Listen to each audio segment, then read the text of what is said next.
Hello viewers, आज की इस वीडियो में मैं आपके साथ शेयर करूंगी इस खूबसूरत से पौधे के बारे में जो कि इसका नाम है एडेनियम ऑबिजम। और इस खूबसूरत से पौधे की कटिंग किस तरह से आप लगाएंगे तो ये ग्रो करेगा, बहुत अच्छे तरीके से ग्रो भी करेगा। इसकी केयर किस तरह से करनी है, तमाम बातें आज की इस वीडियो में मैंने फुल डिटेल के साथ शेयर की हैं। तो वीडियो को शुरू से लेकर लास्ट तक जरूर देखिएगा। चैनल पर नए तो चैनल को सब्सक्राइब कर दीजिए। वीडियो शुरू करते हैं। Welcome to my channel.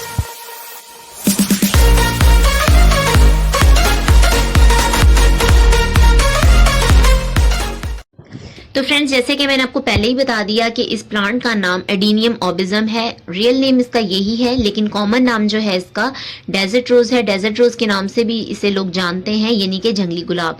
तो बात करते हैं इसकी कटिंग की। कटिंग भी इसकी बिल्कुल गुलाब की तरह ही चलती है। ये देखिए, जो नोड आप देख रहे हैं, इससे थोड़ा सा नीचे से आपने इसकी कटिंग ले लेनी है और 4 से 5 इंच आपकी गहरी कटिंग होनी चाहिए, क्योंकि नोड से ही जो है रूट्स डेवलप होंगी और इसकी ग्रोथ स्टार्ट होगी। तो आप चाहे तो सेंटर से भी ले सकते हैं, चाहे तो आप ये तने के पास जो नई नई ब्रांचेस निकल रही होती हैं ये भी आप ले सकते हैं। इसकी कटिंग सॉफ्ट ही होती है। जो टॉप से मैंने आपको दिखाया वो भी एकदम सॉफ्ट थी और ये जो नई निकल रही ये भी सॉफ्ट है। लेकिन कटिंग लगाने के कुछ रूल्स होते हैं जो कि मैं आज आपको इस वीडियो में बताऊंगी। तो आप वो रूल्स फॉलो करेंगे तो यकीनन आपकी कटिंग जो है चलेगी। सबसे पहले बात करते हैं मिट्टी की।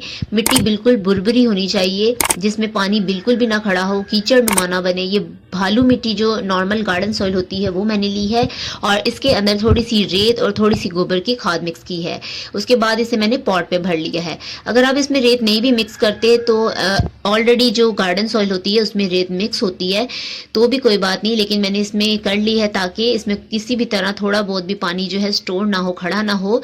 और वेल ड्रेनेज होल पॉट आपको लेना है जिसमें से पानी अच्छी तरह से निकल जाए। अब जो मैंने कटिंग ली थी इसकी मैंने नीचे की पत्तियां सारी पिंच कर देनी, सारी तोड़ देनी है और उसके बाद इस कटिंग को लगाऊंगी। 4 से 5 मैंने पत्तियां सिर्फ ऊपर छोड़ दूंगी, ताकि जब तक इसकी रूट्स डेवलप होंगी, जब तक इसकी रूट्स निकलेंगी, इस कटिंग को इस पत्तियों में से ही फूड जो है एनर्जी मिलती रहेगी।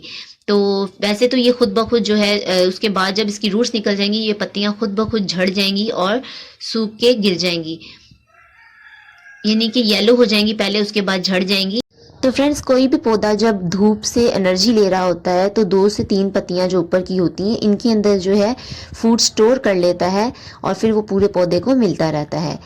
तो कटिंग लगाने के बाद हल्के हाथों से आप मिट्टी को दबा दें ताकि कटिंग बिल्कुल स्ट्रेट बैलेंस पे रहे। उसके बाद आपने इसको पानी देना है। पानी इसको आपने शावर से देना ताकि आपकी कटिंग गिरे ना।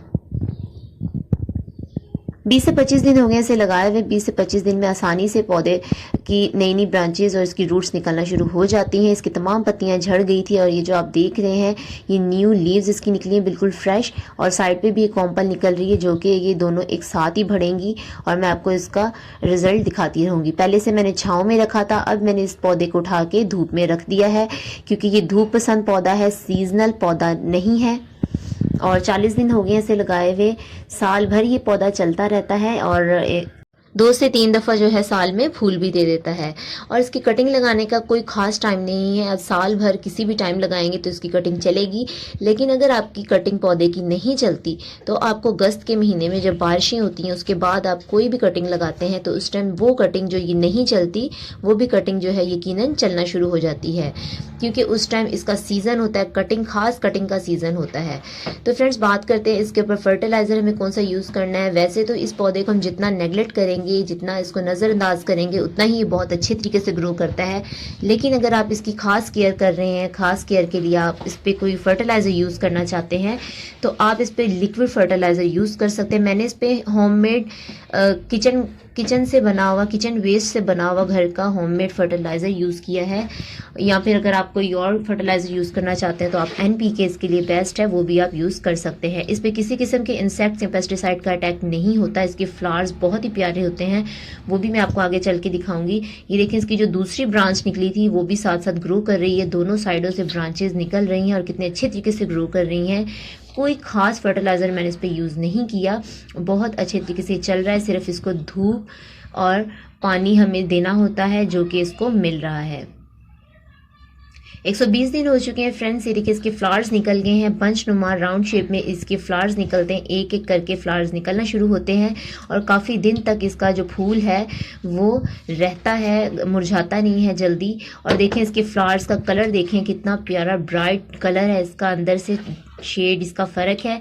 और आप इसकी प्लांट की ग्राफ्टिंग भी कर सकते हैं, जैसे कि हम गुलाब की कर सकते हैं। अगर आपको इंग्लिश गुलाब चाहिए तो आप इसकी डिफरेंट कलर के फ्लावर आपको चाहिए तो आप इसकी ग्राफ्टिंग भी कर सकते हैं। जहाँ फूल निकले थे वहीं से फूल सूखने के बाद ये देखिए, इसका ये जो आप फली सी देख रहे हैं इसमें सीड है।